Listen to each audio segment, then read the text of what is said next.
Assalamualaikum warahmatullahi wabarakatuh.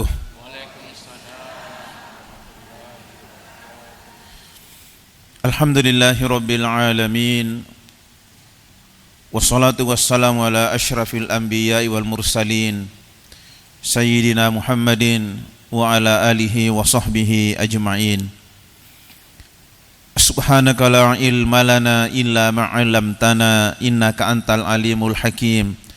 Wala hawla wala quwwata illa billahil aliyyil azim. Amma ba'du. Yang terhormat Ketua Pengurus Masjid Al-Jawharatul Khadra beserta seluruh jajarannya, yang saya hormati Ibu Ketua Majelis Taklim Al-Jawharatul Khadra beserta seluruh jajarannya, Bapak Ibu semuanya jemaah yang sempat hadir, mohon maaf tidak bisa menyebut satu persatu. Yang pertama dulu mungkin kita harus jelaskan mengapa kita memperingati hari-hari besar Islam. Misalnya Isra Mi'raj, Maulid, Tahun Baru Islam, Nuzulul Quran. Kenapa itu perlu kita peringati? Saya teringat seorang ulama dari Mesir, Syekh Muhammad Ali Jum'ah, masih hidup beliau, hafizahullah, mantan mufti Mesir. Ketika menafsirkan ayat Al-Quran, surah Ibrahim ayat 5, wa dzakkirhum bi ayyamillah, dan ingatkanlah kepada mereka hari-hari Allah. Yang mana dimaksud hari-hari Allah itu? Beliau menjelaskan peristiwa-peristiwa besar keagamaan. Maksudnya apa? Allah memerintahkan kita untuk mengingatkan umat terhadap peristiwa-peristiwa besar keagamaan. Untuk apa? Wa dzakkir fa inna dzikra tanfa'ul mu'minin. Ingatkanlah karena dengan peringatan itu bermanfaat bagi orang-orang yang beriman. Saya mohon maaf, saya lebih senang menggunakan istilah peringatan daripada perayaan. Kalau perayaan biasa kesannya itu kayak ada hura-huranya gitu. Tapi kalau peringatan itu lebih kepada spiritual, mengambil nasihat, mengambil manfaat apa yang bisa kita ambil, mengambil hikmah dari peristiwa itu. Yang kedua, Rasulullah SAW itu sangat memperhatikan kaitan waktu dengan peristiwa-peristiwa besar keagamaan. Kalau kita baca hadis riwayat Imam Muslim tentang puasa Asyura, itu kan berawal ketika Nabi mendapati orang-orang Yahudi di Madinah lagi puasa pada tanggal 10 Muharram. Terus ditanya, untuk apa kalian puasa? Mereka mengatakan hari ini adalah hari baik. Hari inilah Bani Israel beserta Nabi Musa diselamatkan oleh Allah dan Fir'aun ditenggelamkan. Maka kami berpuasa untuk menghormati Nabi Musa itu, dan sebagai bentuk kesyukuran kepada Allah. Terus Nabi mengatakan, fanahnu ahaqqu wa aula bi Musa minkum. Kami lebih pantas dan lebih layak mengikuti Nabi Musa daripada kalian. Maka Rasulullah memerintahkan para sahabat untuk puasa. Coba kita lihat Bapak Ibu, 10 Muharram kita berpuasa untuk mengenang peristiwa yang dialami oleh Nabi Musa alaihissalam.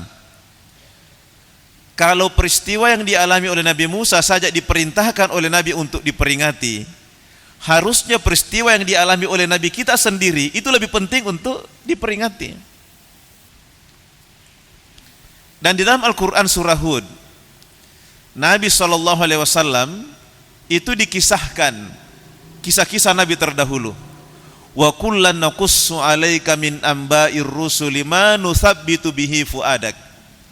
Jadi Rasulullah dikisahkan oleh Allah nabi-nabi terdahulu untuk apa? Menguatkan imannya. Lah kalau Rasulullah dikuatkan imannya dengan mendengarkan kisah-kisah nabi terdahulu, kita lebih penting untuk dikuatkan imannya dengan mendengarkan kisah yang dialami oleh nabi kita Nabi Muhammad SAW. Maka saya kira 3 dalil ini sudah cukup menjadi alasan mengapa kita senantiasa memperingati hari-hari besar Islam itu. Itu sebagai pengantar. Sekarang kita masuk ke Isra Mi'rajnya. Kita lihat dulu latar belakangnya. Sebelum Nabi diisrakan dan dimi'rajkan oleh Allah Subhanahu wa taala, itu kan beliau mengalami kesedihan yang luar biasa. Bagaimana tidak?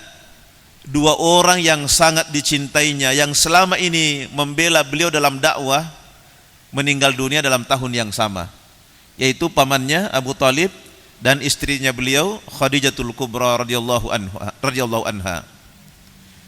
Maka dalam catatan sejarah tahun itu disebut Amul Huzni, tahun duka cita, karena Nabi tidak pernah mengalami kesedihan yang sama dengan tahun itu.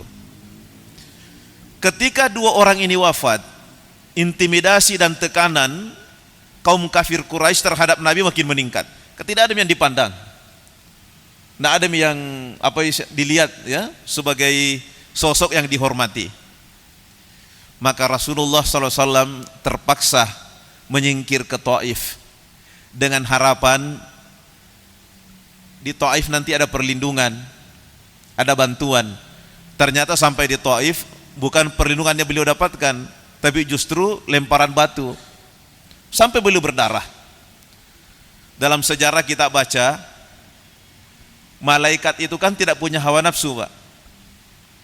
Tapi malaikat saja emosi ketika melihat Rasulullah dilempari batu seperti itu. Bahkan menawarkan bantuan. Kalau kamu Muhammad, saya angkat itu gunung-gunung itu di pinggir kota Taif itu, saya timpakan kepada penduduk supaya mereka mati semua itu. Itu malaikat menawarkan. Ibu-ibu, kalau kita ada yang sakiti, terus malaikat datang menawarkan untuk membinasakan yang menyakiti kita, apa kita bilang? Tetir yang maki. Gimana Pak? Ada yang sakiti kita terus datang malaikat menawarkan, gimana? Saya matikan dia? Pasti kita bilang, cepat nih. Tapi Rasulullah SAW ditawarkan seperti itu. Beliau mengatakan jangan, karena saya diutus bukan untuk menghancur, saya diutus menjadi rahmatan lil alamin, sebagai rahmat bagi seluruh alam. Coba lihat kisahnya Nabi kita Nabi Muhammad SAW bandingkan dengan nabi-nabi terdahulu. Nabi-nabi terdahulu ketika dakwahnya ditolak, mereka disakiti, itu minta apa kepada Allah? Hancurkan mereka. Coba lihat dalam Al-Quran, kisah Nabi Nuh alaihissalam. Apa doanya itu? Rabbi la tazar alal ardi minal kafirina dayyara. Ya Allah, jangan kau sisakan satu pun orang kafir di muka bumi. Dihabisi Pak, dengan banjir besar itu. Tapi wajar nih, karena Nabi Nuh kan dakwah 950 tahun. Capek minggu, bayangkan 950 tahun berdakwah, yang ikut hanya 70 orang. Karena sudah capek, sudah lelah, sudah, ya Allah, jangan sisakan satu pun orang kafir, habiskan mereka. Dihabisi Pak. Nabi Saleh, Nabi Lut juga begitu. Begitu mereka durhaka kepada nabinya, dihabiskan. Tapi Rasulullah SAW tidak. Makanya dalam hadis kan ada penjelasan, seluruh nabi itu diberikan doa pamungkas, yang kalau dia berdoa dengan itu pasti dikabulkan. Dan seluruh nabi-nabi terdahulu sudah pakai doanya. Sudah dia pakai. Tapi nabi kita belum dia pakai doanya. Kenapa? Karena disimpan nanti di hari kiamat untuk memberikan syafaat kepada umatnya. Maka mudah-mudahan kita semua ini mendapatkan nanti syafaat dari Rasulullah SAW. Tapi persyaratannya apa? Harus cinta kepada beliau. Hanya orang-orang yang cinta kepada Rasulullah SAW yang bisa diberikan syafaat. Bukti cinta kita itu ya setidaknya ada dua. Satu, menghidupkan ajarannya, menghidupkan sunnahnya. Yang kedua, banyak bersolawat kepadanya. Pernah suatu ketika ada orang Arab Badui datang bertanya kepada Nabi, ya Rasulullah, mata sa'ah? Ya Rasulullah, kapan terjadi kiamat? Rasulullah tidak menjawab kapan, tapi Nabi justru balik bertanya, wa ma attattalaha, apa yang kau persiapkan untuk menghadapi kiamat itu? Orang itu mengatakan, la syai' ya Rasulullah, inni illa anni uhibbullah wa rasulah. Saya tidak punya persiapan khusus ya Rasulullah, modal saya cuma satu, cinta kepada Rasulullah sallallahu alaihi wasallam dan rasulnya, dan Allah. Terus Rasulullah mengatakan, innaka ma'aman ahbabtah, sesungguhnya engkau akan bersama dengan orang yang engkau cintai. Anas bin Malik radhiyallahu anhu ketika mendengarkan ucapan Nabi ini mengatakan, saya tidak pernah segembira ketika mendengarkan ucapan Nabi ini, engkau akan bersama dengan orang yang engkau cintai. Saya mencintai Rasulullah SAW, saya mencintai Sayyidina Abu Bakar, saya mencintai Sayyidina Umar. Mudah-mudahan nanti di hari kemudian saya bisa berkumpul dengan mereka, walaupun amal saya tidak sampai dengan amal mereka, tapi modal itu adalah modal cinta. Maka buktikan bahwa kita mencintai Rasulullah dengan menghidupkan sunnahnya dan banyak bersalawat kepada beliau. Mudah-mudahan kita ini termasuk orang yang senantiasa bersalawat tidak kurang dari 100 setiap hari. Ya, kalau bisa 1000 lebih bagus lagi lah. Ya, setiap hari, ya. Jangan berlalu satu hari tanpa salawat kepada beliau minimal 100 kali. Kemudian karena di Taif tidak mendapatkan perlindungan, Nabi kembali lagi ke Mekah. Kemudian malam itulah kemudian beliau dijemput oleh malaikat Jibril dan malaikat Mikail, diperjalankan untuk bertemu dengan Allah Subhanahu wa taala. Tapi Bapak Ibu, ini sebuah hikmah yang besar bahwa Nabi saja yang bergelar Habibullah, kekasih Allah, itu juga masih mengalami banyak penderitaan. Bahkan beliau justru paling banyak menerima penderitaan. Ini untuk meluruskan kesalahpahaman orang. Kesalahpahaman ini banyak terjadi pada manusia dan itu diabadikan dalam Al-Quran. Fa'ammal insanu idza mabtalahu rabbuhu fa'akramahu wa na'amahu fayaqulu rabbi akraman. Adapun sebagian manusia apabila diuji oleh Tuhannya, ya, dimuliakan, diangkat derajatnya, diluaskan rezekinya, dia mengatakan Tuhan memuliakanku. Wa amma idza mabtalahu faqadar alaihi rizqah. Adapun sebaliknya ketika diuji oleh Tuhan, diberikan kesusahan, disempitkan rezekinya, diberikan masalah, dia bilang Rabbi ahanan, Tuhan menghinakanku. Kalla, tidak seperti itu kata Allah. Kesenangan dunia belum tentu menjadi cintanya Allah kepada kita, dan penderitaan belum tentu menjadi tanda bencinya Allah kepada kita. Bisa terjadi justru sebaliknya. Justru sebaliknya, Pak. Bahkan dalam sebuah hadis itu dikatakan, innallaha idza ahabba 'abdan ibtalahu. Allah itu jika mencintai seorang hamba pasti banyak diberi ujian. Karena Allah tidak ingin hamba ini disentuh oleh api neraka. Tapi karena masih kelihatan banyak dosanya, sementara istighfarnya masih kurang, maka dikasihlah kesulitan, dikasihlah penderitaan. Dan dengan itu dosa-dosanya dihapus oleh Allah Subhanahu wa taala. Di akhirat nanti tinggal masuk surga. Tidak ada dosanya, sudah dibersihkan. Makanya kalau tidak pernah susah, tidak pernah ada masalah, jangan juga terlalu gembira. Siapa tahu Allah simpan-simpan itu di akhirat nanti itu. Karena lebih susah itu. Ya. Dan namanya orang diuji. Coba kalau kita waktu kuliah atau waktu sekolah, kita mau ujian, terus kan daftar orang yang mau diuji kan ditempel di jendela, siapa-siapa yang ada dalam ruangan itu. Terus kita cari, kita punya nama, tidak ada nama tak tertempel bahwa kita peserta ujian. Apa yang kita lakukan? Pergi bertanya ke panitia, Pak, kenapa tidak ada namaku? Kita tahu kalau kita tidak ikut ujian pasti tidak naik kelas. Tidak naik kelas. Dalam hidup ini pernah tidak bertanya, kenapa kalau tidak uji gak ini di? Justru kita senang kalau tidak diuji. Padahal kalau tidak diuji tidak naik kelas kita, Pak. Tidak naik kelas. Makanya Sayyidina Ali karramallahu wajhah dalam sebuah riwayat, kalau 40 hari beliau tidak pernah ada masalah, tidak pernah susah, beliau menangis. Siapa tahu Allah tidak sayang lagi sama saya, kenapa ini tidak ada ujian ini? Kita justru terbalik. Kenapa Allah kasih begini, Kak? Padahal justru dengan kesusahan itu, dengan masalah itu, kita lebih dekat dengan Allah. Kita lebih dekat dengan Allah. Tapi tidak usah cari-cari masalah ya. Tapi kalau datang, jangan pernah berburuk sangka kepada Allah. Jadikan masalah itu untuk lebih dekat dengan Allah tadi. Nah ini aja. Kita lihat, Rasulullah mendapatkan masalah, terus diangkat naik ke langit menghadap kepada Allah. Ini simbolik. Coba lihat. Ketika iblis, nanti kita lihat kisahnya dalam Al-Quran, surah Al-A'raf ada ya. Ketika iblis terusir dari sorga, kenapa diusir dari sorga Bu? Karena sombong. Karena takabur kan? Karena sombong. Padahal iblis sudah dalam sorga ini. Iblis sudah dalam sorga, sombong diusir keluar. Kita ini masih di luar. Mau masuk sorga, tapi sombong. Gimana caranya bisa masuk? Ketika iblis terusir, dia bersumpah kan? La'aqudanna lahum siratakal mustaqim. Ya Allah, saya pasti menghalang-halangi anak cucu Adam dari jalanmu yang lurus. Jadi ini kaidah Pak Di, ingat ke itu.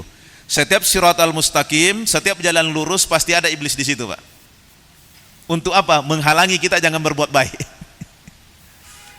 Tsumma la'atiyannahum min baini aydihim. Kemudian aku akan mendatangi mereka dari arah depan.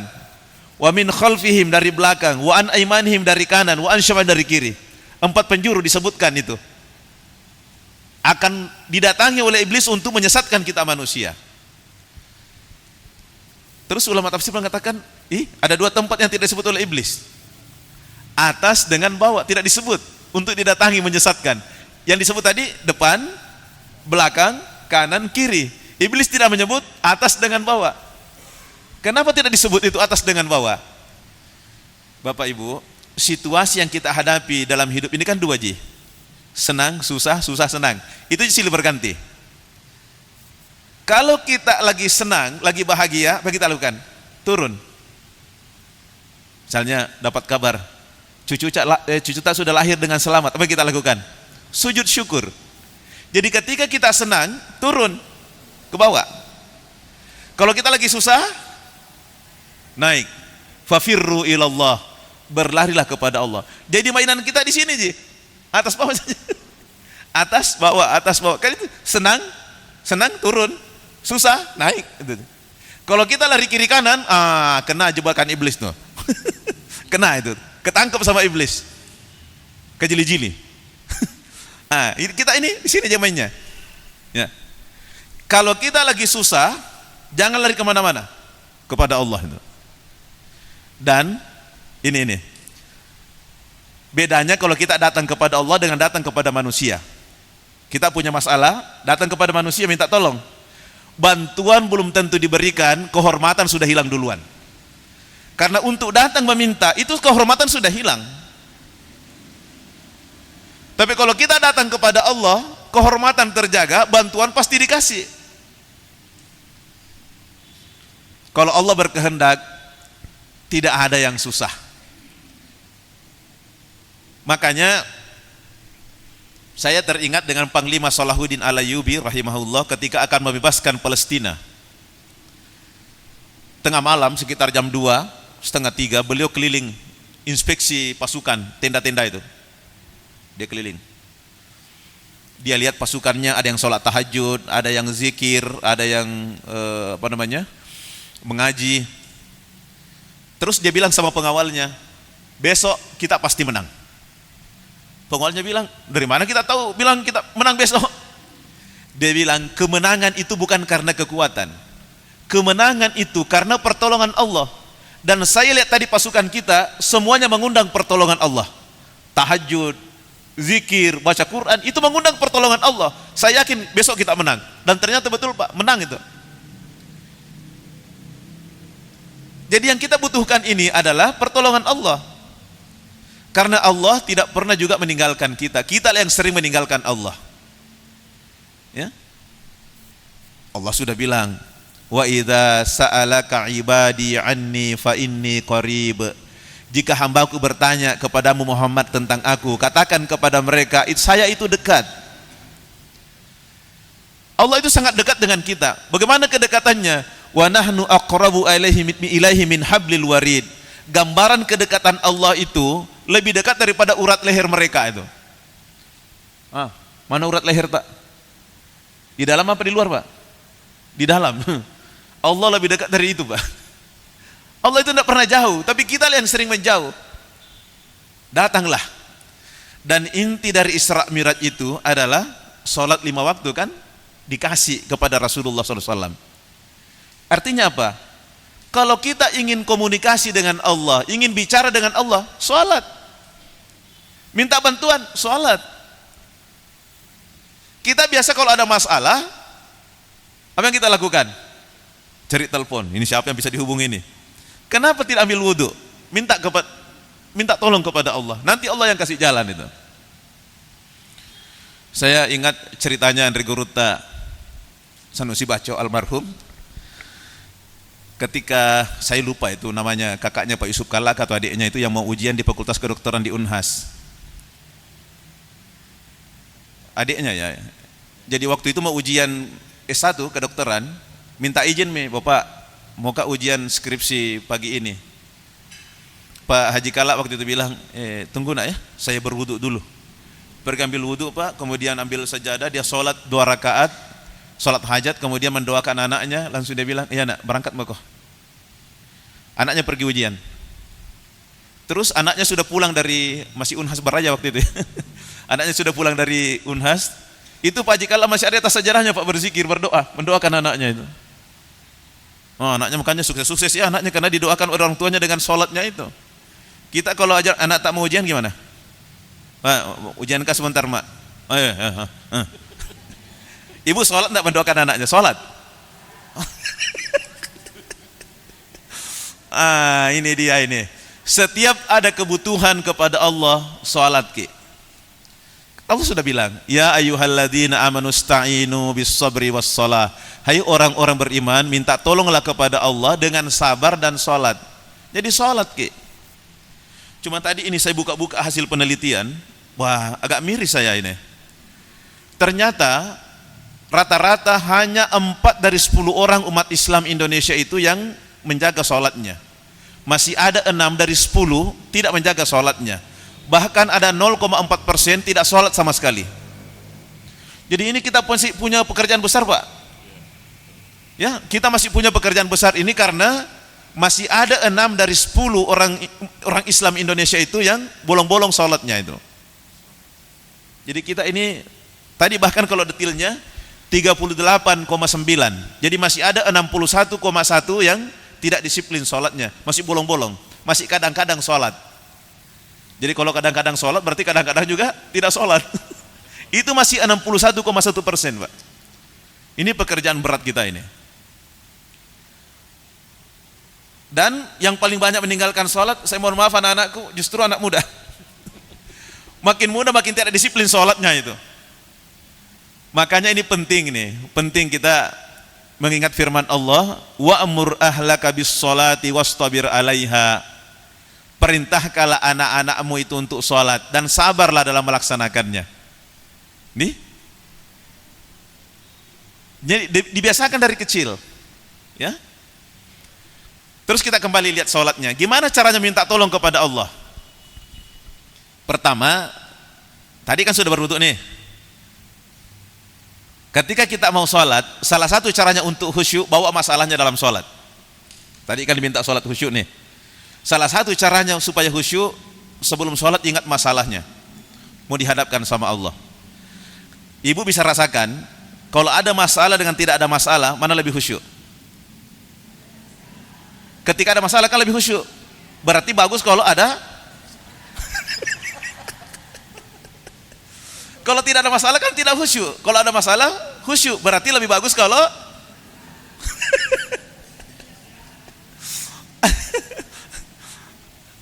bawa masalah dalam salat. Allahu Akbar. Allah Maha Besar. Yang besar cuma Allah. Yang lain kecil. Dunia kecil. Ya, penyakit kecil, utang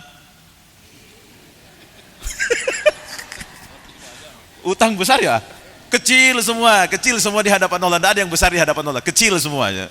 Ya. Kemudian kita baca doa iftitah. Doa iftitah itu seperti apa namanya itu yang polisi pengawal di depan itu? Foreigner. Oh itu mempercepat itu diterimanya itu. Itu Nabi menyebutkan dalam hadis itu, saya melihat 30 sekian malaikat itu berlomba mengangkat doamu ke langit. Makanya Abdullah bin Umar radhiyallahu anhu ketika mendengarkan hadis ini mengatakan, setelah saya mendengarkan hadis itu, saya tidak pernah meninggalkan doa iftitah walaupun sholat sunnah.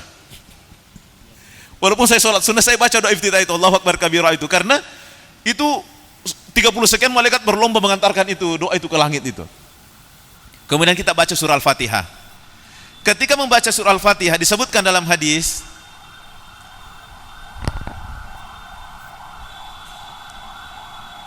kalau dengar begini jadi nasihat ya. Suatu saat kita juga akan berada di kendaraan seperti itu diantar itu. Jadi sebelum waktunya sadar memang sebelum kita naik juga di situ. Nih? Ya, dan pasti ya. Jadi itu jadikan nasihat itu bahwa suatu saat kita juga akan diantar seperti itu, ya. Jadi pelajaran itu. Sampai di mana tadi? Al-Fatihah ya. Ketika kita membaca surah Al-Fatihah itu dijawab oleh Allah langsung ayat per ayat. Maka disunnahkan kalau baca surah Al-Fatihah ayat per ayat. Bismillahirrahmanirrahim. Allah menjawab, zakarani abdi, hambaku mengingatku. Alhamdulillahi rabbil alamin. Allah menjawab, hamadani abdi, hambaku memujiku. Sampai ketika kita membaca iyyaka na'budu wa iyyaka nasta'in, hanyalah kepadamu ya Allah kami menyembah dan hanya kepadamu kami mohon pertolongan. Allah menjawab, haza baini wa baini abdi, inilah yang menghubungkan aku dengan hambaku, wali abdi ma sa'alah, dan hambaku berhak mendapatkan apa yang dia minta. Jadi hati-hati kalau membaca iyyaka na'budu nih, iyyaka, hanya kepadamu ya Allah. Kita sedang bicara langsung dengan Allah tanpa jarak, tanpa perantara. Iyyaka, kita tidak bilang iyyahu. Kalau iyyahu hanya kepadanya. Ini kita bilang iyyaka, hanya kepadamu ya Allah. Kita sedang bicara langsung ini. Jadi hati-hati baca iyyaka itu. Kemudian nanti ketika di antara dua sujud, apa yang kita baca itu? Rabbighfirli warhamni wajburni warfa'ni warzuqni wahdini wa'afini wa'afwani. Ada juga yang 5. Kalau yang 5 itu menggunakan kan hadis tentang doa di antara dua sujud itu ada 7 riwayat, ada 7 hadis. Kalau di Muhammadiyah dia menggunakan metode tarjih. 7 hadis ini langsung dilihat mana yang paling kuat. Ini diambil, yang lain abaikan. Kalau di NU tidak, dia menggunakan metode al-jam' wa taufiq, metode kompromi. 7 hadis ini digabung semua. Maka hasilnya ada 8 permintaan. Jadi tidak usah dipertentangkan. Ya, yang 5 permintaannya itu menggunakan metode tarjih. Langsung mengambil satu hadis yang paling kuat, yang lain abaikan. Kalau di NU, dia gabung semua itu 7 hadis, mana yang tidak ada saling melengkapi. Rabbighfirli, ya Allah ampuni aku. Warhamni, kasihani aku. Wajburni, tutupi kekuranganku. Warfa'ni, angkat derajatku. Warzuqni, beri aku rezeki. Wahdini, beri aku petunjuk. Wa'afini, sehatkan aku. Wa'afwani, maafkan aku. Apa masalah tak? Sakit. Wa'afini, sembuhkan aku ya Allah, sehatkan aku. Anakmu bayar SPP belum ada uang, warzuqni ya Allah, beri aku rezeki. Lagi galau, wahdini, beri aku petunjuk ya Allah. Semua ada dalam sholat itu. Cuma mungkin selama ini tidak terasa karena terlalu kencang larinya. Terlalu kencang sehingga tidak terasa. Atau memang tidak paham, itu dia masalahnya itu. Tidak paham apa yang diucapkan. Jadi supaya lebih khusyuk, dipahami itu makna-makna sholat itu, dipahami maknanya. Dan tadi meminta, ya meminta. Belum lagi ketika duduk, ketika sujud, aqrabu ma yakunul abdu mir rabbih wa huwa sajidun. Tempat yang paling dekat antara Allah dengan hamba adalah ketika hamba itu bersujud. Fa aktsiru fihi du'a, maka perbanyaklah doa di situ. Maka kita sering lihat ada orang sujudnya lama kan? Sering. Apa yang dibaca? Doa sujud. Setelah itu minta kepada Allah apa saja, kebaikan dunia akhirat. Yang penting berbahasa Arab. Kalau berbahasa Indonesia, berbahasa Makassar, dalam hati saja, jangan diucapkan. Tapi kalau berbahasa Arab boleh dilafazkan. Aisyah radhiyallahu anha, istri Rasulullah SAW, menceritakan, Nabi itu kalau sholat tahajud, itu lamanya sujudnya satu kali, itu sama kira-kira kalau kita membaca 50 ayat. Saya kebetulan ngaji surat Thaha, baca saya tes 50 ayat, berapa menit itu? Ternyata dapat 5 menit, Pak. Itu surat Thaha ayatnya pendek-pendek. Tapi kalau panjang atau yang sedang lah, kira-kira mungkin 6 menit, 7 menit, satu kali sujud beliau itu. Kalau kita sujudnya berapa menit, Bu?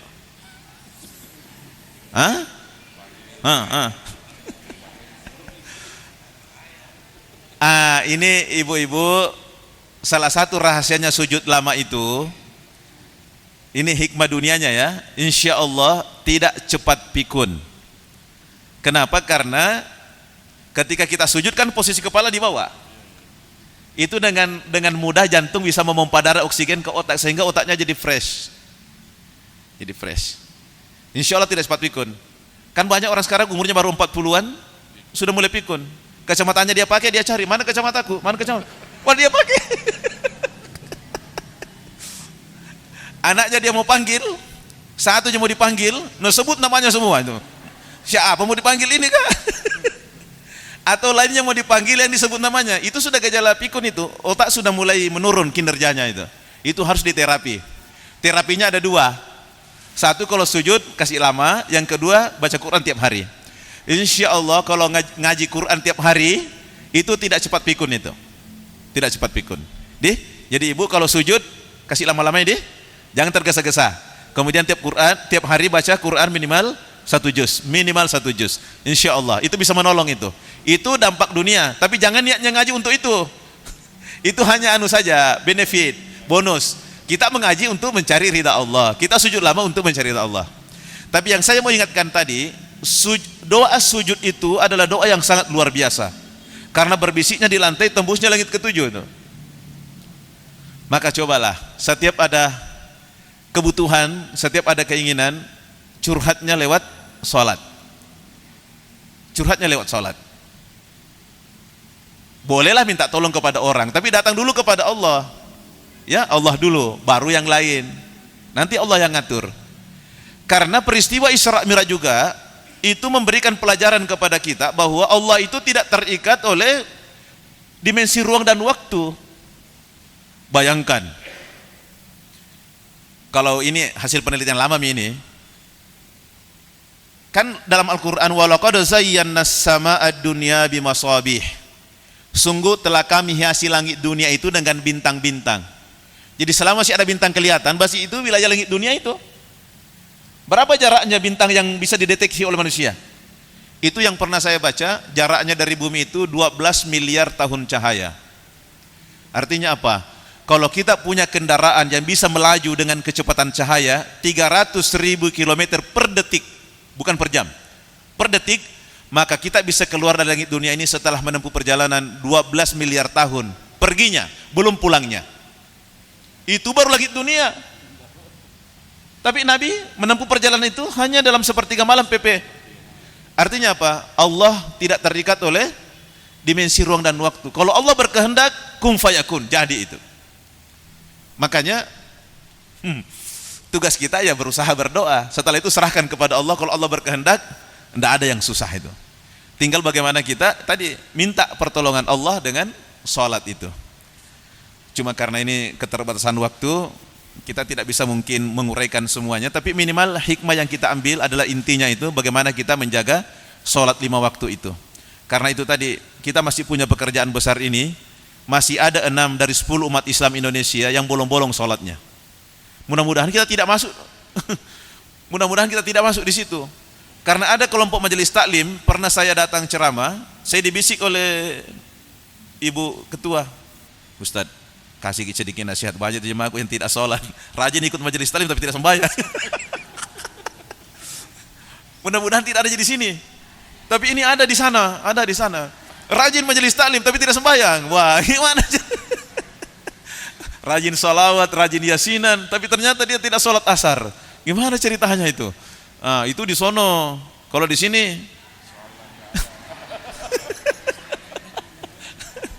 ya, saya kira itu mungkin yang sempat sampaikan, walaupun tidak tuntas permasalahannya, pembahasannya, tapi minimal ada sesuatu yang bisa kita dapat.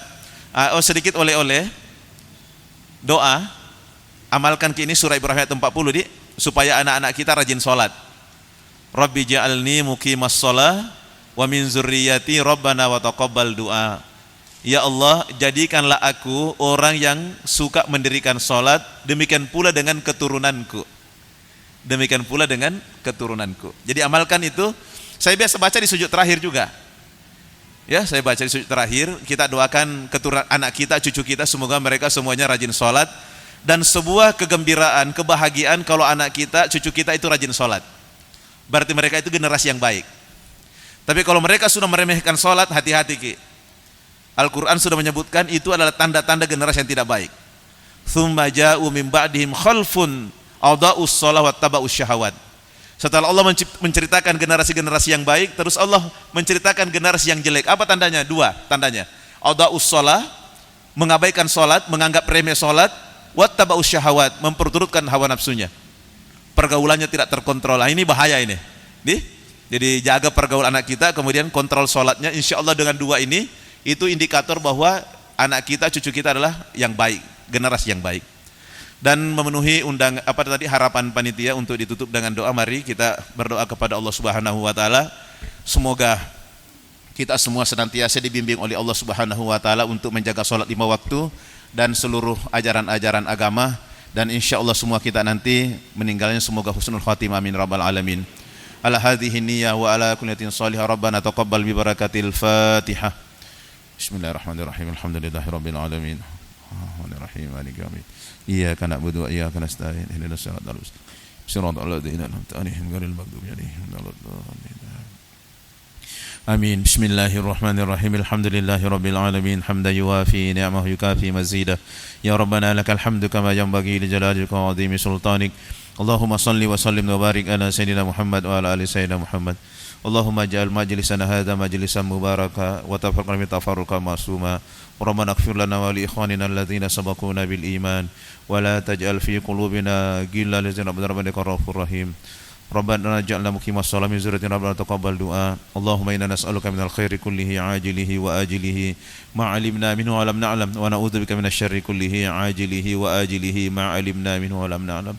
Rabbana atina fid dunya hasanah wa fil akhirati hasanah wa qina adzaban nar.